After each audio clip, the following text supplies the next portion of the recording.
Psychological manipulation fundamentally relies on exploiting cognitive vulnerabilities, emotional dependencies, and systemic biases.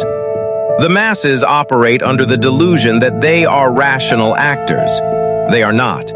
They are biological machines driven by predictable impulses.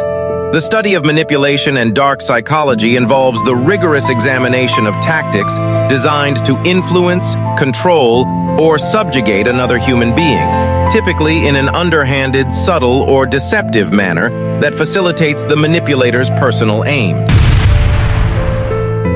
Most attempts at dominance are loud, clumsy, and ego-driven. But successful manipulation requires a specific confluence of traits within the actor.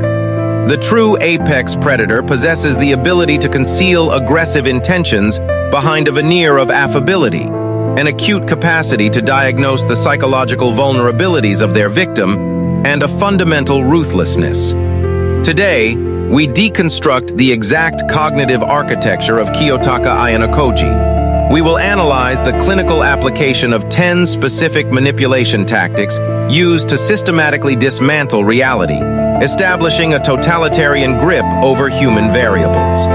The first vulnerability of any hierarchy is the ego of those at the top.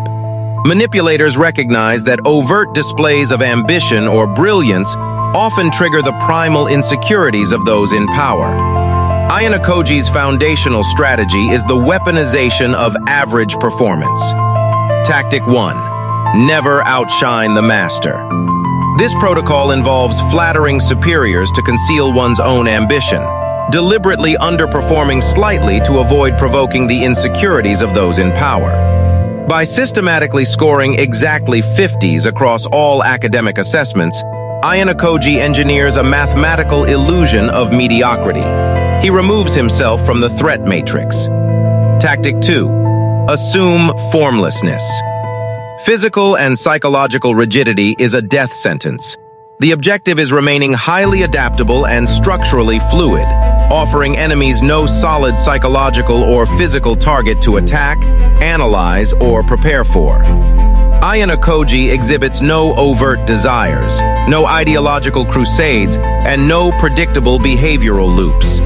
He forces opponents into a state of suspended anxiety, demanding they expend massive cognitive resources, attempting to calculate a baseline that does not exist. The core operating principle of Machiavellian manipulation is the maintenance of informational asymmetry.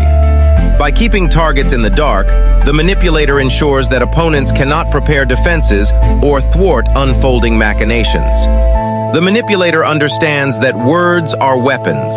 Offering too much information allows targets to map the manipulator's cognitive baseline. Tactic 3. Play a sucker to catch a sucker. To secure absolute informational dominance, one must invite underestimation. This tactic dictates feigning ignorance or intellectual inferiority to lower the target's guard, encouraging them to dangerously underestimate the manipulator's intelligence and capacity. Ayanokoji frequently plays the role of the passive observer or the reluctant participant. He allows subjects to believe they hold the intellectual high ground. In doing so, their arrogance overrides their caution, causing them to bleed critical intelligence. If your opponent believes they are the architect, they will gladly hand you the blueprints to their own destruction. Brute force is inefficient. Manipulators view the emotional states of others as levers to be pulled. Rather than relying solely on brute force, which breeds resentment and future rebellion, dark psychology dictates that manipulating the target's emotions, their fears, vanities, and desires, yields a much deeper and more sustainable form of subjugation. Tactic 4. Discover each man's thumbscrew. Every human possesses a critical failure point. This involves systematically identifying the core insecurity, hidden psychological need, trauma, or secret vice of a target to use as permanent emotional leverage. Ayanokoji does not form friendships.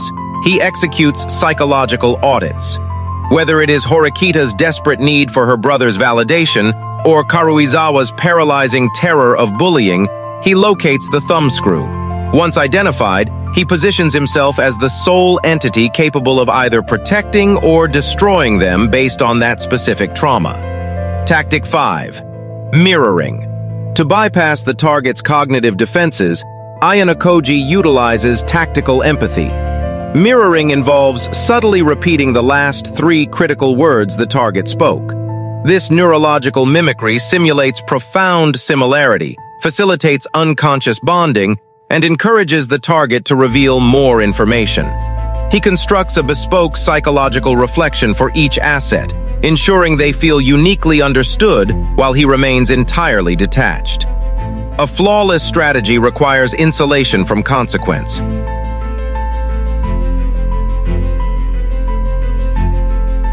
Tactic 6. Keep your hands clean. Direct action invites direct liability.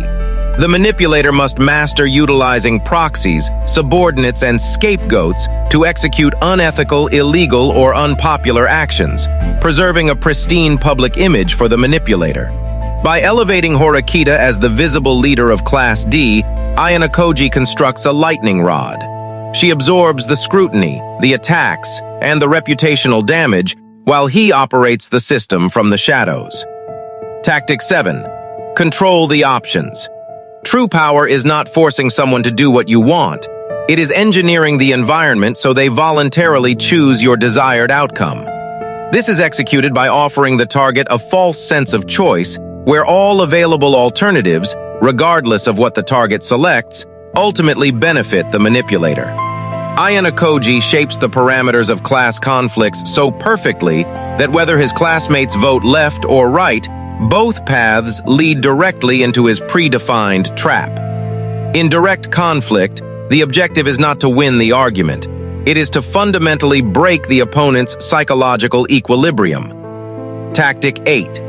Use the surrender tactic.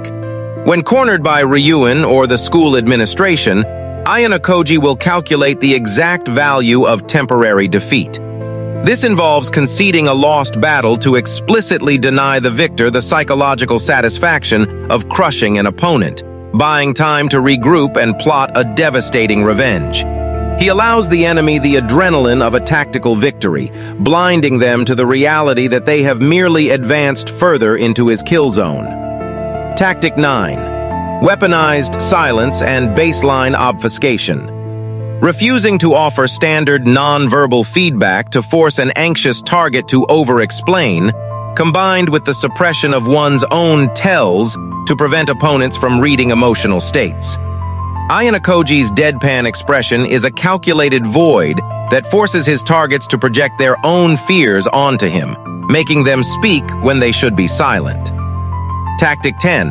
The predator scan and micro-expression analysis. The subconscious mind leaks data continuously.